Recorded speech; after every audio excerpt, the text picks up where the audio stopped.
Welcome to the Building Doors podcast. I'm your host, Christy Harst, and today we are joined by a true powerhouse in the world of professional sports. It is jockey Katie Davis. Yeah, button. You can get yours on Amazon. Born into a legendary racing family in Saratoga Springs, Katie grew up with the track in her blood. But carving her own path as a top thoroughbred jockey has been about more than just speed.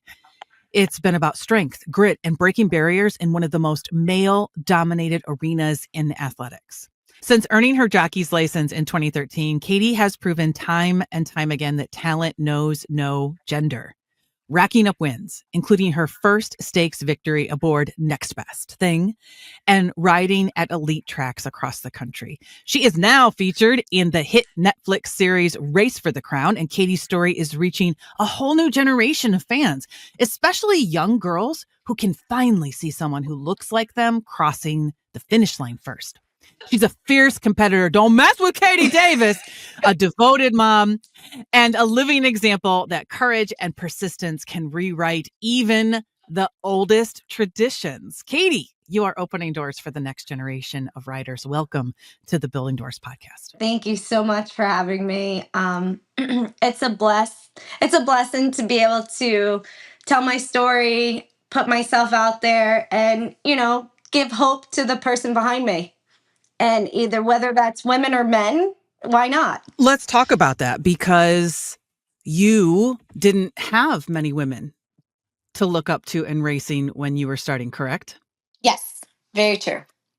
And for those who don't watch racing on the regular, who may not completely understand the sport, let's talk about what it means to be a horse jockey, what it means to race, and why there are so few women. So I don't think many people know that, and I learned this from you, that there is no women's division. There is no women's league. There's women's basketball, men's basketball. That's not the thing. In the United States, horse racing is horse racing. And if you are good, you get on the horse. Yes. So you don't have a lot of women to look up to. So what was that like? Because I know you grew up in a racing family. Yes. So my dad was a jockey in the 80s and 90s. My dad kept us away from horse racing pretty good. I mean, I think he nailed it. He came home not talking about horse racing. It was great because we had a childhood. But once I got older, my dad retired and we had a farm and my neighbor had horses. I was like, ooh, horses, cool. And he was like, no, no, no. And I'm like, yes, yes, yes. And so I gravitated to horse racing pretty quickly. It was nice to be able to look up to my father as a jockey. But when it came to women in racing, all the women jockeys, like Julie Crone, she retired, but then there was Rosina Pravnik. She was at her top of the top game. But other than that, there was all these other women that were struggling hard in the industry and trying to make it. So with that being said, my sister started riding before me, so she was pretty much the only one that I could really look up to and really close to, and knowing that us women are trying to make it in a male dominant sport. So it was great to have my sister along, but I also had a lot of women not support me as well. So what can you tell me about what it's like to try and be a woman in this male dominant industry? And even sometimes you come across women who don't want to help. Yeah, it when I first experienced a jocks room where women do not do not want to see other women do well, but they have their cliques too. So there's other women in the room that I experienced as well. So when they seen an outsider come into their track, they're like, "Oh no, like we don't want to help her. We want nothing to do with her." And they've been like before they've gone after my business, and at one point I was just like, I don't understand. I'm like, you don't want my mounts. We want the guys' mounts, like, because they are getting more of an opportunity than we are. And I've always thought, since that day, it's like, okay, if a trainer would ride me, why wouldn't they ride you? And you have different skills that I have, but women more tend to having soft hands and energy wise and connecting with the horses, which some men have it once they realize it clicks for them. But some horses get along with women more than men, and I'm living proof of it. I've gone along with wild horses, crazy horses, and won plenty of races with them. But it blew my mind. It was kind of a catty situation, and I didn't stoop down to their level as well. And I knew from that day on, that's not going to be me. I will Mm, not degrade myself to degrade another woman in an industry full of men that women need to be empowered. Like you wow. need to you need to give them the strength behind make because I've always said if you don't believe in yourself, nobody else will. So Mm, as a woman, if you're not going to believe yourself in a male dominant sport, you might as well pack your stuff and get out. wow. You And so know. you even told me once, you said, and I think this is so interesting because it confirms what I have experienced Mhm. in other industries, which is this. Of course. There are women in positions within industries where they do have the ability to pull up another woman and help her rise, but they choose not to because Yes, I'm getting the they chills. have It's so sad. they have to protect their world, their position that they got into. So here this woman is in the C-suite office, or maybe in your world, here this woman is a top elite horse trainer, right? Mhm. And they can't bring a bunch of women because they're too scared to go out of their box to lose their position. Yes, you nailed it. That's exactly why women don't choose to help other women succeed because they're afraid they might take their spot. But in reality, if you see more women do well, they're going to come, they'll come through and boost you up. It's like when I started in New York, uh, I rode with my sister a little bit, and but I had a woman come through at Aqueduct. Her name was Carol Cedeno. She has two kids. She was riding again, and she was very quiet when I first met her, so I was quiet too. And because I came from a room that was very catty, and I'm like, okay, my sister, cool, I know you, but I don't know you.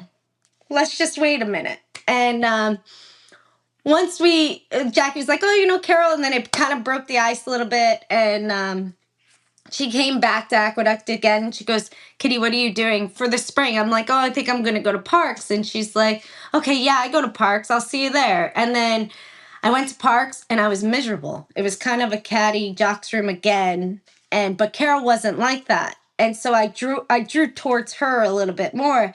And she's like, what are you doing? You need to get out of Parks. Why don't we go to Delaware? Come with me. You can have my agent because I had the bug and I was learning. And I'm like, I don't know where to go. I'm miserable. And I had people at Parks tell me, trainers, how are you still smiling here? And I'm like, good question. I have no idea. It's not, it's a very different place. And it's a year round track. Everybody knows each other. And I was kind of like an outsider in and, didn't want to get too involved with people. So they were kind of like, how are you still smiling? Like, you don't hang out with anybody, you don't do anything. And I was like, I'm in my own bubble, guys. So I ended up going to Delaware with her, and she was helping me. Any questions I had, she was there. And I was like, that's the person I want to be for the next Mm, generation. That's mm, and I questioned her before I had a kid. I go, how are you doing it? You have two kids. You don't have the father involved. Well, he's involved, but you're not together. How are you doing right. it? And she's like, my parents, a good Mm, support system. And I was like, okay. So, she's helped me not just with racing, but with my lifestyle as well too. To mm. be able to keep riding. And so you're competing. I mean, let's just, for those who are not aware or don't follow horse racing, you're competing at the highest level in this sport. I am. Mhm. You are. You are. Yeah. You are competing at the highest level of this sport that wasn't built to include you. It Very wasn't true. built for women.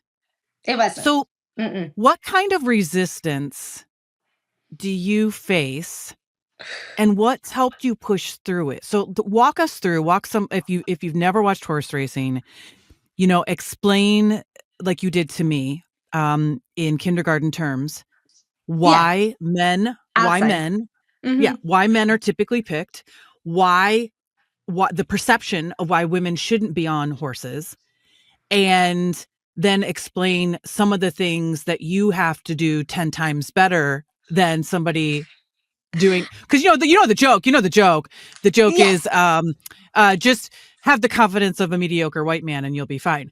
So let's bring that into the equation as well. So, a lot of challenges in the beginning that I've dealt with was, oh, she's not strong enough. She And they doesn't, think women in general aren't strong enough, right? and believe it or not, yes, believe it or not, my arms are bigger than half the guys in the room. Not So yeah, half, break but it down. Break it down in terms it's, of horse racing, the mechanics. Like they think that women can't race horses because they don't traditionally have upper the body strength. yes, as a man. So But what biologically, we don't. Biologically, men are stronger than women, which is fine. You know, but it's that when you're watching a horse race, it's that pumping, that it's a show in some sense too, because once you get it and you pop it and you lock it and you grab mane, you got it. mhm. But it's that show of strength and going and endurance and riding. It's kind of hard to explain because there's so many other aspects of like being strong. If a horse is Mhm. wanting to get out and you literally have to hang on to him and keep him in and keep him running and don't let him drift, because if you're going to let him drift, if you get labeled something, then it's so hard to get away from. Oh, like labeled like a drifter or labeled something else? Labeled as, oh, she's weak, she can't keep a horse in. Oh, she Oh. lets horse zigzag through the stretch, or she Mhm. she doesn't have control over what she's doing. Oh, she's weak. That's the common one, is she's weak. She can't get a horse to the wire. So that's always been drilled in my head, is I don't want to be labeled weak at Mm. all as a woman, because it's so hard to get away from. So it's always about critiquing yourself and going back and watching replays and understanding that, yeah, we're trying to look like a man, sadly. Mm. And it's Now who sad. makes the decision? Who makes the decision as to who rides what horse? And So so whose like your fate is in whose hands? so we have an agent that sells us and goes out and calls, texts, stays on top. They need to be. I've always had issues with, not issues with my agent, but it's hard to sell a woman on the track, because they get the backlash too, as, oh, I don't think she fits this horse, I need a stronger rider. But I've proven myself over and over and over on horses that guys don't even get along with, and that could never Mm. get the horse to win or wouldn't understand him. And I've won 5 races on the horse, and I've had so many people say, how'd you win on this horse? Wow, you really get along with this horse. I've had jockeys come up with me, that never ridden the horse, and I kind of refused to ride him because he's hard to ride. And I would tell the jockey, hey, listen, this horse doesn't like this, this, and this. Just make sure you do this. And she doesn't know what she's talking about. I'm gonna ride. Ah. I breeze the horse in the morning. He's fine. There's nothing wrong with him. And in the race, I'm watching the race, and I'm like, oh shit, like, oh no, I know what this horse is Uh-huh. gonna do to you. And then it happens, and he's like, you see him freaking out, and then the horse does what he does, um, and he comes back and he's like, I'll never ride that horse again. And like the I trainers, told you. yeah, I told you. And I'm like, no, but she's that dumb girl. She doesn't know what she's talking about. I breezed him, blah blah blah. And I'm like, okay, whatever. And it's sad, because being a woman, you have to prove yourself 10 times harder than a man. It's like, once Let's you're talk about that. labeled, Yeah, but once you're labeled you can ride, a man gets mounts like left and right. Like, oh, he can ride. I'm going to put him on this horse. Oh, he can ride. And I get people that say, "Oh, she can ride, but Oh, I always but get the but I don't think this horse fits her. Or, you got to understand too. I'm going to change the subject a little bit, but getting back to your answer, and trainers, our agents go to trainers, which we go to trainers as well, and ask for a certain horse, or they think a horse would fit me, and hey, Katie, I have a horse for you to ride. And it's the trainer going to the owner saying, hey, I have this horse, I think Katie would really fit this horse, and they could say yes or no. Or the owner would say, hey, I want Katie on my horse, but the trainer can say no. So mm, it's that trainer it's a yes dance. no. Yeah, it's the trainer yes no, it's the owner yes no. Or if it's the trainer says yes and the owner says yes but your agent says no, it's like, Wow. what or I could say no. So it's a dance around everybody. But you're always trying to get on the best horse, and that it's hard here in New York. I'm with the best of the best colony, and I'm not getting second or third choice. I'm getting fifth or sixth, maybe even seventh or eighth choice, and I'm still winning on them. Okay.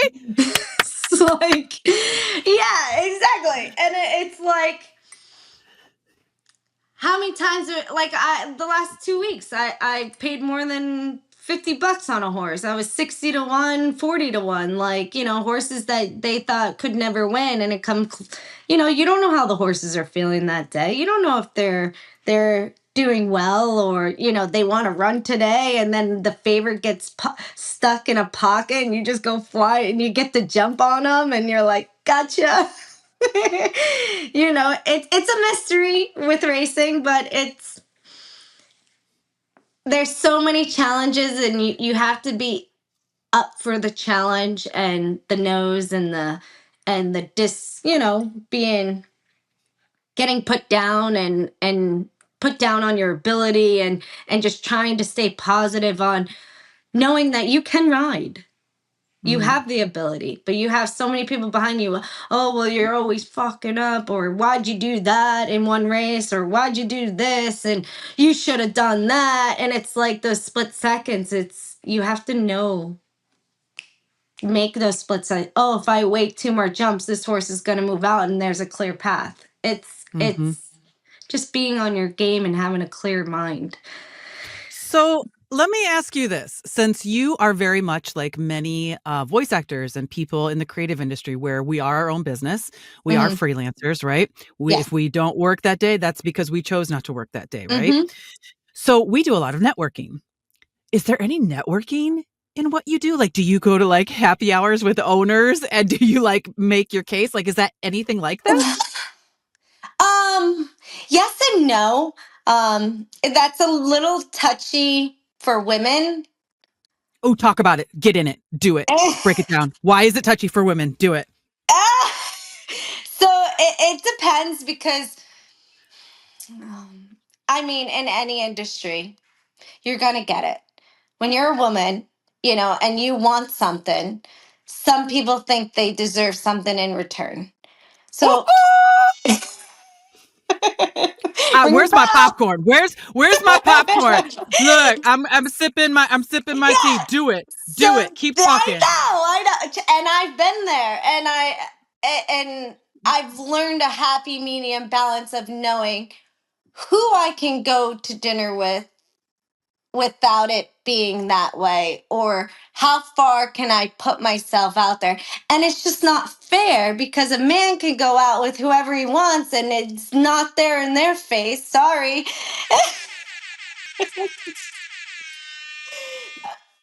And so I feel like men don't understand how much harder it is for women to build that business aspect on that end, because there's that fine line, especially when you're married and you have kids, and or you just want to just ride me for my ability, not because Mm, you want something out of it. And luckily my father, I worked underneath him before I came onto the track, and I was daddy's little girl. And, like, I was wild. Like, I bolted a couple times and not listened to him and stuff. But when I did get on the track, the one thing he did say to me was, Katie, this is not a woman's sport. And I know you want to do this, and you were born between three boys, and you're tough.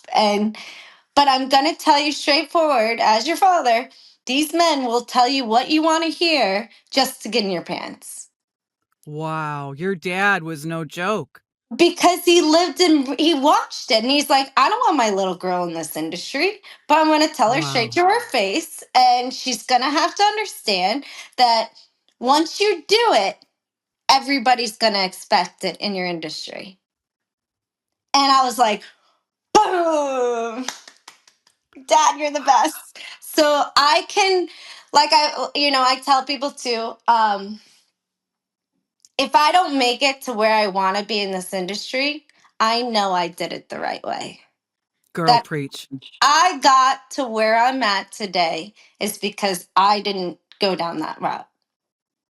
And I Mm. chose it. I chose people to ride me for my ability, not for what I have or what I can give them for that spare minute. And then on top of it, it only, like my dad said, it only lasts so long. So once they're done with you, you're not getting on those horses anymore. And it's like, so as I got older, this is so sad to say, but you realize life in general. And I was like, wow, like, man, if I ever went down that route, it's just stupid because you're risking your life every day.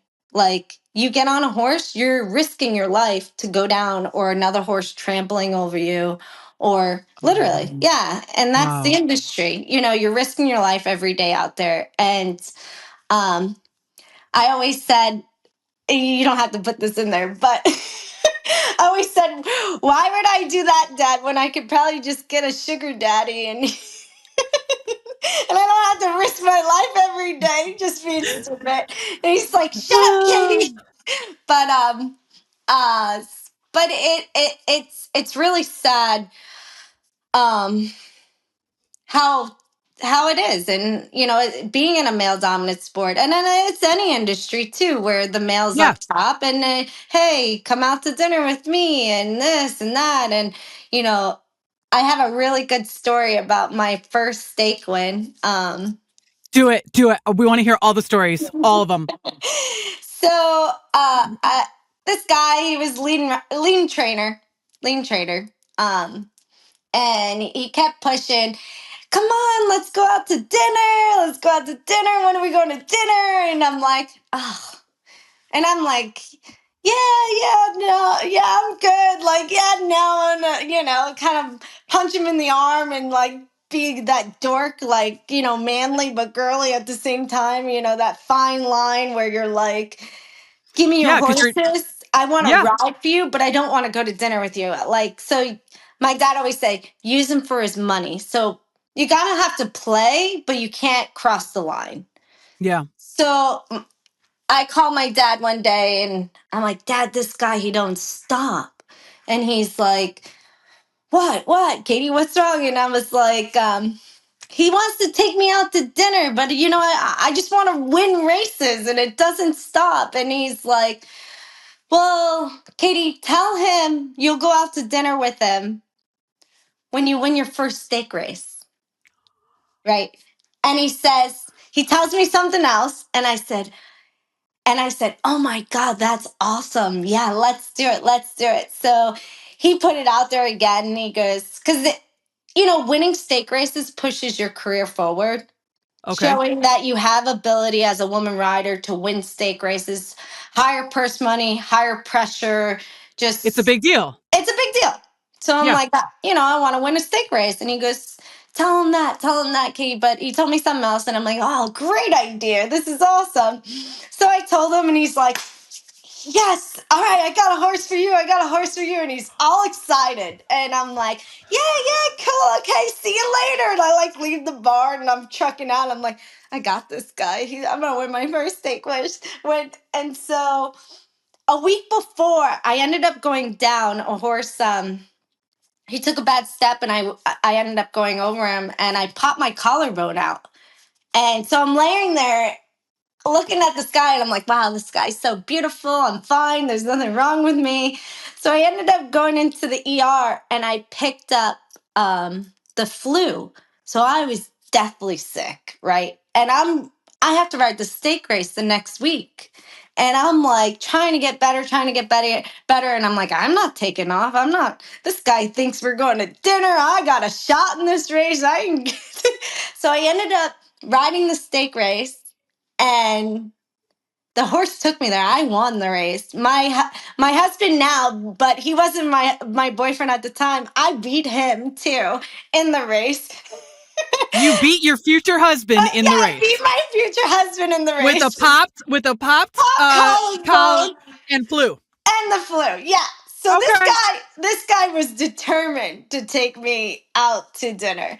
So I won the race, and it really put my career forward after it. So Mm. I get back to the barn. My agent's so excited. He ended up buying them a pig for the barn to celebrate. And so I get back to the barn the next couple of days, and he goes, so, where are we going? Where are we going? He's so excited. I go, what? He goes, what do you mean? I go, we never shook hands on that deal. It was he says, she said. He says, she Oh, says. And oh, he goes, oh, oh. his eyes lit up like this. He goes, oh my God, I like you. You're good. You're freaking good. I go, thanks for my steak. Goodbye. You played him like they play each other. That is brilliant. Your dad totally Yeah. gave you the best advice Advice. ever. Yeah, he goes, Katie, sometimes you have to play their game. You got to think they're playing you, but you play their game 10 times better, and they'll Wow. respect you. And I got the most respect out of that guy from, Wow. What a but great and you what hear women have a hard time with him still today, but I have he respects me from since that day. But what a And great lesson. It's a great lesson for not only you, but for you to pass down to other women, but also all the women listening and watching this podcast right now. mhm. It's a game. It's a game It's that sadly it is. It's and they sad. play it amongst themselves. They play it amongst Yeah. themselves. Yeah. So learn how to play that game like they do. It doesn't come easy, and I'm lucky to have my father kind of guide me through it because he knew the industry. But sometimes you have to analyze it and say, okay, is this something I can do, and not to say get away with, but like demand respect. And that's throughout my whole career is, I respect you, so you should respect me. And look what happened when you got on that horse. You didn't have to prove your athleticism and your ability as a jockey. I You was got on that definitely horse. sick. Yeah, you were sick, you were broken literally, and you Uh-huh. still won. What does that say? That says that women deserve a chance to be I know. heard and seen in ways that they've never been before. Your nickname is the Smiling Assassin, is that correct? Yes. Yeah, it is. Yeah. So you've talked about what it's like to be in catty environments. You've talked about what it's like to be in this male. And by the way, from what you and I were talking about in our previous conversation over the phone, I cannot believe how male dominated and stuck in a certain century that horse racing is. Oh yeah. I mean, I think of women's boxing, right? That's definitely male dominated, but there are female boxers. We do see them on TV, not as much as we Yes. should, Yes. but we occasionally do. The way you described the state of horse racing now, it's like it hasn't changed in decades, like since the 50s, 60s, and it's crazy to me. So, as the Smiling Assassin, right? Yeah.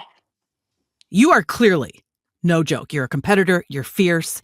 And do you feel like there is a pressure because you're a woman to stay likable in a sport where you're technically not welcomed? Like when you walk in, do you feel like, oh, I got to put the smile on? I am the Smiling Assassin. Everyone knows that I'm friendly. Is that part of what you think needs to happen for you to get ahead? No. Good. No. Not no. I mean, yes, you have to put an act on. You can't show if you're going through hard times, or you can't show like, Weakness. yeah, you can show weakness, and it's sad. But you nowadays you can. But when you're riding and you're out there and your business is going, and you cannot show weakness because there's always somebody behind you trying to steal your business. And Yes. if you're not ready and you're not mentally ready, and people see you off your game, you're getting taken off of horses left and right. And I've seen it with a lot of riders where they're worried about this rider and their business goes to shit. So, yeah, just Stay in because, your lane. stay in your lane. Like, worry about yourself. You're competing against yourself. Yeah, you got all these other riders, but you need to worry about Katie. Katie needs to worry about Katie, because if Katie's not worrying about Katie, her business is going this way. It's like you. If you don't worry about your business and what you're doing, you're gonna venture the other way, and your business is gonna go to shit. So, um, you know, I think yes, you have to put an act on, but you know, and the guys in the room, they know me, and I demanded a lot of respect from them, especially um, this past fall. I almost fought one of the guys in the room. I'm sorry. Hold up. Time out. Time out. Time out. You almost fought another guy in the room. Break it down. Juicy story time. Go. It's a really good story. So, Go. um, this guy, he came from another track, and he's got a big ego. I mean, everybody has an ego in the horse racing industry, and And this guy's a jockey? yeah, he's a jockey. Okay. So, last spring, he went from the 10 path flying. Like, if you're driving in a car and you see a car from the slow lane come straight to the fast lane, you're gonna like, ah, whoa, where you going? Like, be not scared, but like pull up and like, whoa, what is this guy doing? So he went from the 10 path all the way down to the one path where I am. And I screamed at him. I said, hey, I'm here. I didn't pull out. I'm like, I'm here. You want to cut me off? You're going to put me over the fence. And if I could stand up, you better run, because I don't ride like that, and you don't ride like that towards me. So Mm. I come back after the race. He goes, Mommy, I wasn't going to drop you. I go, I know you weren't, because I was there. And, holding my own. Remember, I was born between three boys. I fought my one brother. We fist fought once before, a couple times when we were younger. And I go, yeah, I know you weren't. Trust me, bud. I said, I'm not scared of you. And he's like, Mommy. oh, Mommy. yeah, mommy. Oh, I hate that shit. Oh, that sets me off. I'm like, I'm not Oh, your fucking mommy. mommy. Oh, Okay. mommy. Oh, mommy. Whatever. So then I see the next race, he apologized to me, and I'm like, he goes, I wasn't trying to hurt you. I said, I don't really care, out of my face, bud. Like, so then the next day I seen his agent. I said, tell your jock he's messing with the wrong girl. Just warning you. See, Katie Davis, that's what I'm talking. That's why we like you. You don't Yeah, joke around. but I'm very friendly, and I said, listen, you don't want to see my bad side. Trust me. So let me ask you, on the heels of that story then, have there been moments where you thought, if I were a man, this would have gone completely differently? Like, if you were a man in that situation and he pulled up like that, hot, like, what kind of situations have you been in where you think, yep, if I was a man, this wouldn't have happened? If I was a man, they wouldn't have said There's this. a lot of situations. Yeah, there's a lot of situations, but it gets even better, the story.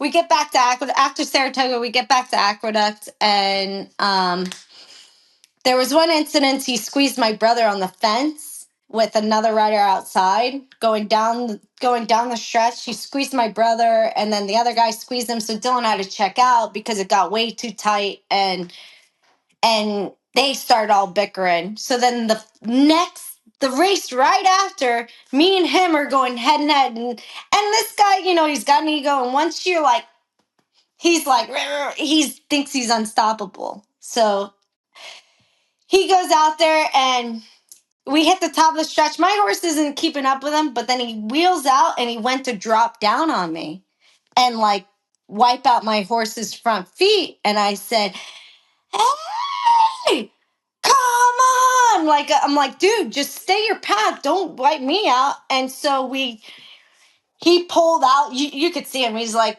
I corrected him because he was gonna drop me. And so after the race, he's like, "Oh, mommy, I wasn't gonna drop you. You like to talk shit. Talk shit, shit, shit, shit." And I'm looking at him and I'm like, dude, you almost dropped me, like you almost put my brother over the fucking fence. Fuck you. You know, excuse my French if I could curse. So then he's like, so we were bickering back and forth about that race. And I said, then he comes back after the race and he's like, "I'm sorry." And I ignored him. And I'm a very friendly person.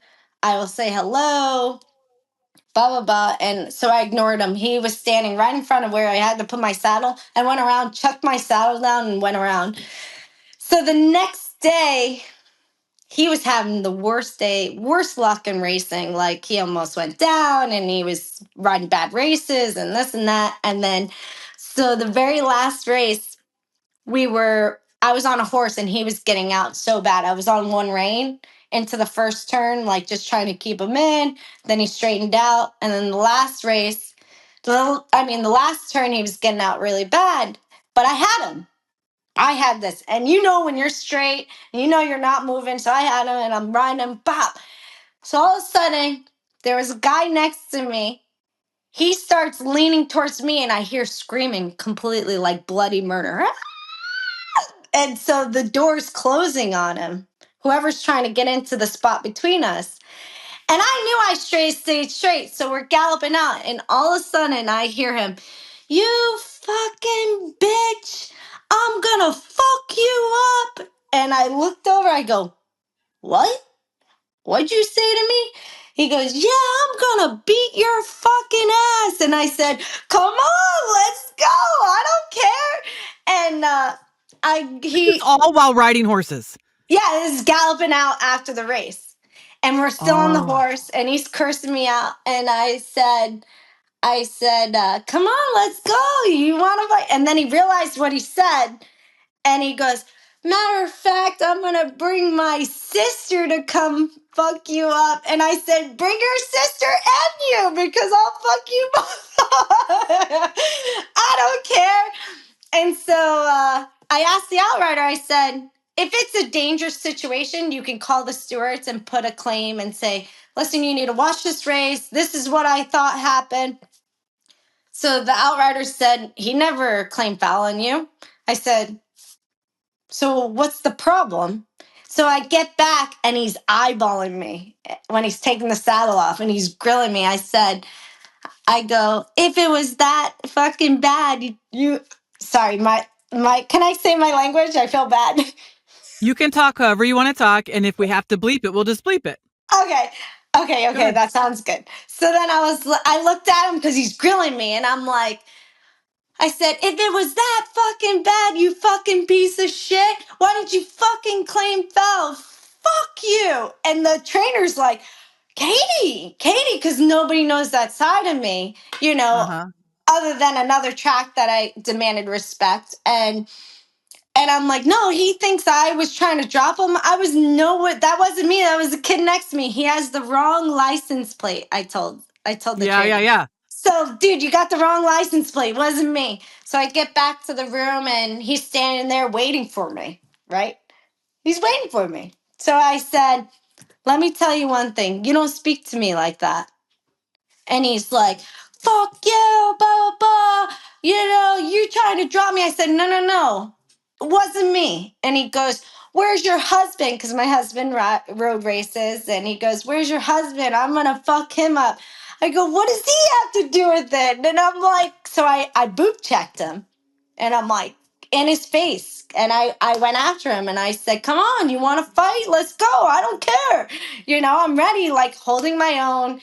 He's trying to intimidate me. He doesn't want me in New York, clearly. And he's just trying to intimidate a woman rider, and he didn't think I was going to come back to him, and I almost blacked out. I was very lucky.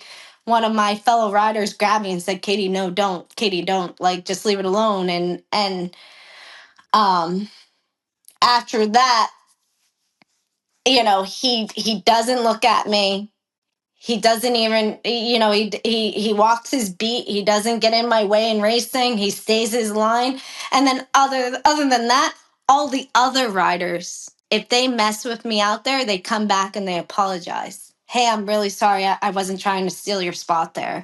Hey, I'm sorry if I came down on you too hard. So it's sometimes when you're a woman, yes, it's great to be smiling and showing your kindness, but people take kindness for weakness, and they think they can bully you into certain situations and think they can push you out of line and stuff. So it is best to hold your ground. It's okay to, in our industry, we're self-employed. We don't have to answer to a boss. So, it is different for other women in industries where, you can't curse somebody out like that. Yeah. But, there's ways to do it where you demand respect. And then once you just, the whole key is to just get people to respect you and know your ability and know that you're just as good as this guy. And at the same time, I told him, give me your horses. You're not doing anything special that I can't do, And he's like, it's But like, Katie, don't you think it's a shame? And don't get me wrong, right? You mhm, obviously held your own, but you had to do that. You had to show up as that person. You had to channel that other side of Katie Davis mhm. to get respect that likely is already automatic for men in your industry. It And is. I also think that what you did in that situation and the choices that you made were choices that to activate that other side of Katie are going to benefit women and girls that are coming up because Yes. they likely won't have to activate that side of them because Hmm. Katie Davis already did. Yes. Yeah. And, but you're always going to be tested as a woman rider, and there's it's wild to think about. I rode overseas in Saudi for a jockey challenge, and I just went over to seas to Royal Ascot in London, and I rode, and I met a lot of women over that way as well. And they're up to beat with time, like, and everything. So what I'm saying is like there's some tracks that, like in France, women get a weight allowance over Mm. men. And you talk about a weight allowance over here, and you get a lot of women, oh no, I'm a man, like I want to be equal as a man. And nowadays, you could be a man, you could be a man, you could be a woman, you could be a woman, like cool, like whatever Let's you. What is a weight allowance? Break that down for people who So don't know about racing. weight allowance is when you first start riding, you get a weight allowance against people that have been ridden for 10 years, 12 years, have all the experience.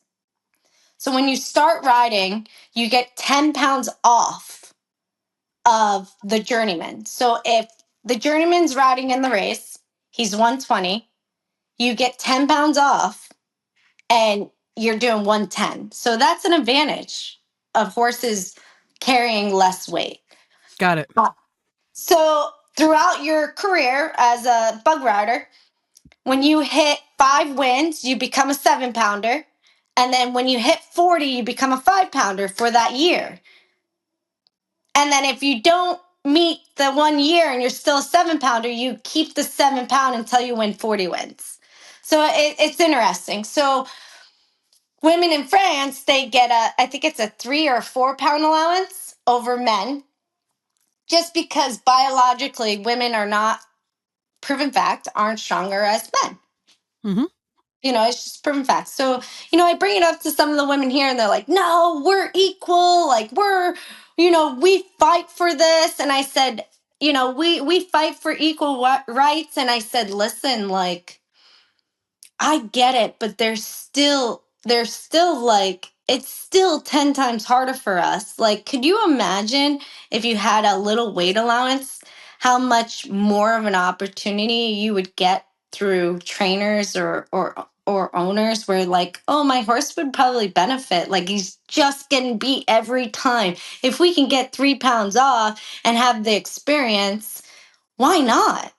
Yeah. And the women over there, they were saying it's 50-50 women and women and men. And women are, Really? yeah, women are getting opportunities. They are. Wow. And I can vouch for like opportunities for women. Like the last time I won a stake race after becoming a mom in New York. And the last woman that won a stake in New York was like 8, 9 years. Wow. So it's like it's sad to see that it's just hard. It's just hard for us to get opportunities to even have. So what I was getting back to is hearing that women get a weight allowance. I'm like thinking to myself, and the more and more I keep going with my career, and I'm like, man, if I had a 4 pound, yeah, I would have to struggle with my weight more because after being a mom, your Yeah. body changes. So I was thinking, and I'm like, and then I'm analyzing it. I'm like, so when the fillies run with the boys in a race, they get a weight allowance. They get 4 pounds off. So if a male is riding the filly in a boys race, the male gets a weight allowance on the filly Mm. because she's running against boys. Mm-hmm. So then when you think of golf, women's tee is further up. That's correct. It's closer. Correct. So then I was talking to an owner about this, and he goes, yeah, but in basketball, the ball's smaller. Oh, yeah. And I'm You're like, right. wow, that's right. That's right. And then I told the owner, I said, would you rather have a 10 pound, I don't know, would you rather have a 5 pound bug boy that is still learning or a 4 pound journeyman woman that has all the knowledge? And it's something that I've always thought of, and knowing that I brought it up to the guys in the jocks room, and they were like, oh no, that'll never happen. And if it does, I'm going to change into a woman because you'll get so much opportunity. No, we won't Oh, sign for heaven that. forbid. Yeah, I want to focus a little bit on sure. your passions and what you're looking forward to most. You've done a great job of sharing many juicy story. Oh, I love it, love it, love it, love it, love it, love it, love it. But you're a mom, and you have told me that little girls come up to you after races. All the time. And yeah. And so what responsibility do you feel towards those little girls and to your child when it comes to carving out a space for not only women to follow you up in this industry and this sport, but also for men to respect women in this sport? Because it's not just about the women and the little girls. It's about educating men on how to not be like that guy who came up to you after the race, challenging you physically even. Mhm. Yeah. I think when I think of my daughter and I think of the little girls, it's the passion of getting them to believe in themselves, of whatever you put your mind to, and just because somebody else doesn't see it, or um they don't see what you see, doesn't mean you shouldn't run for it. As long as it's not hurting anybody, you go and you run for it. And when they ask me to sign things and I have extra room, I'd always write, always believe in yourself. Like, please, just, I remember growing up myself and questioning who I was, and I was always trying to fit in, and I was like trying to um fit in with my friends, but I always felt like an outcaster, and then questioning myself and what I say, and oh, I should have never said that. And it got to a point where I separated myself from everybody just so I could figure out who I am as a person, you know Mm, and to understand what I want, and not care what people think of me. and to really dig into myself and know who I am and understand my feelings and express myself and know how to, I still struggle expressing myself at times, but just understanding who you are as a person, it it's more than half the battle of where you get in life too. So when the little girls come up to me, they're like, I ride horses because of you. And I go, whoa, wait a minute. You should ride horses because you want to ride horses, not because of me. Mm. And they go, yeah, that's why I do it, because I see you riding it and I love horses and I want to ride. And I'm like, okay, that's what I'm talking about. And then I had a little girl come up to me this summer. I'm going to be a veterinarian because of you. Oh, And I said, and I was like, and their parents are like, Katie, you gave her goggles last year and she would never take them off. So many little girls, I'm going to be a jockey for Halloween. I've had so many pictures of little girls being jockeys for Halloween, and like, and see, it just takes one person. It just takes one person to make such a huge difference. And I've shared this story a couple of times, either online or via podcast here on Building Doors. But our daughter plays golf. She happens to be pretty good, yeah, and awesome. we went to go get her new shoes. We went to Golf Galaxy. She likes spikes, and unfortunately, out of all of the shoes there, hundreds, only like 40 were for women, and of those 40, only one had spikes. That's so And sad. so I remember you and I talking about gear, uh, racing gear and gear for little girls and horses. And you had said that someday you'd like to start your own line of Mhm. gear for little girls. And is that because, just like when I went to Golf Galaxy and saw the lack of options, is that also why you want to do it? Yes, that, and you know, I don't know. I just I want to inspire. I want to throw an inspiring gear out there as well. You know what I mean? Just I don't know. I don't know how to explain it. Sorry.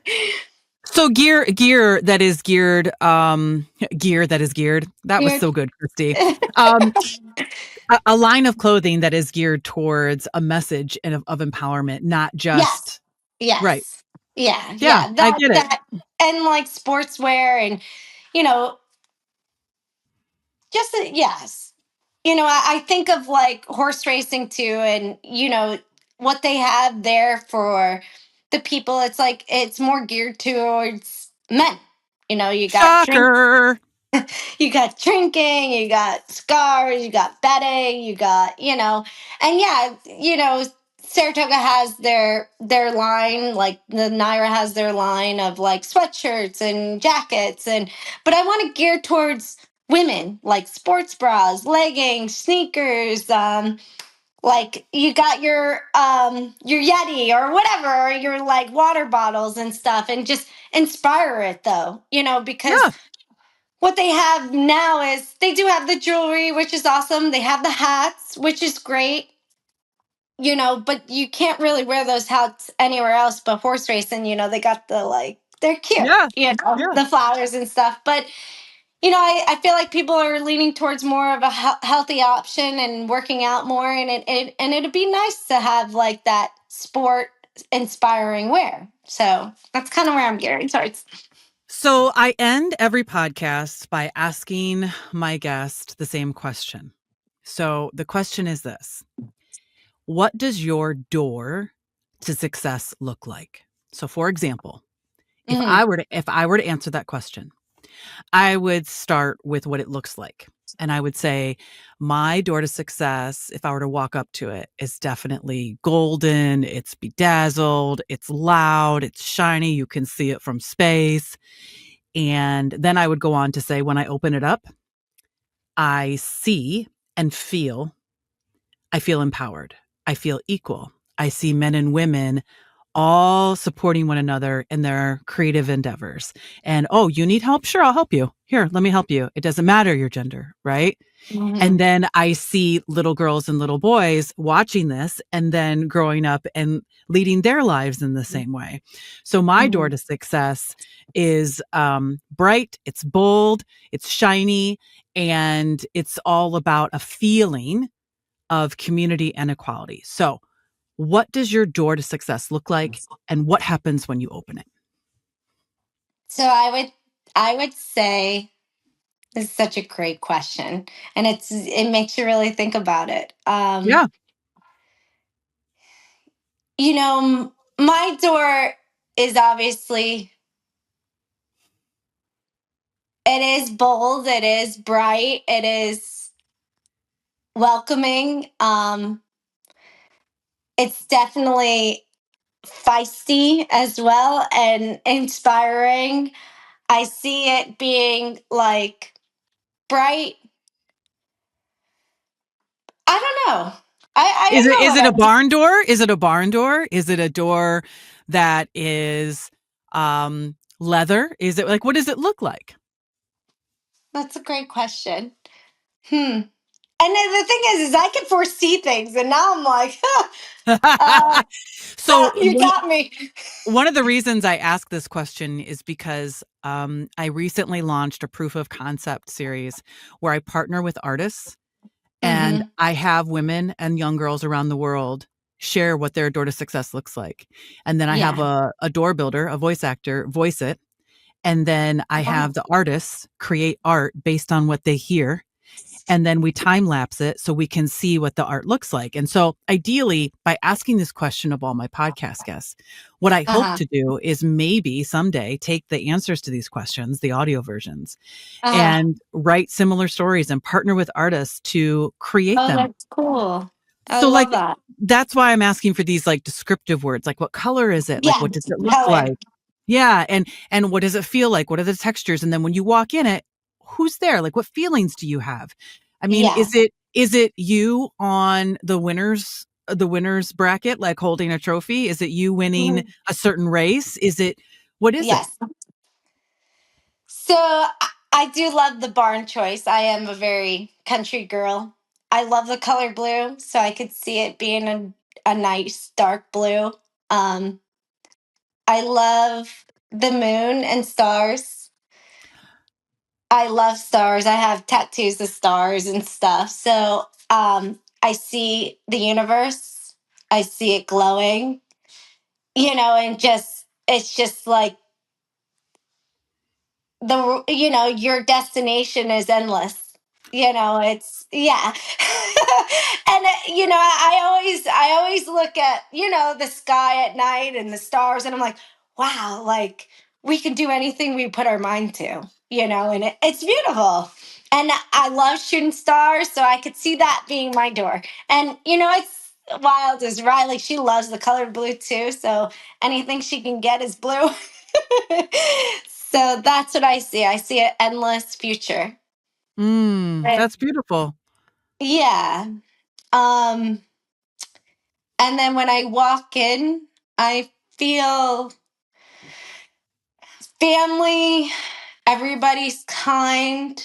Um, Mm, I feel everybody's building each other up. There is no negativity.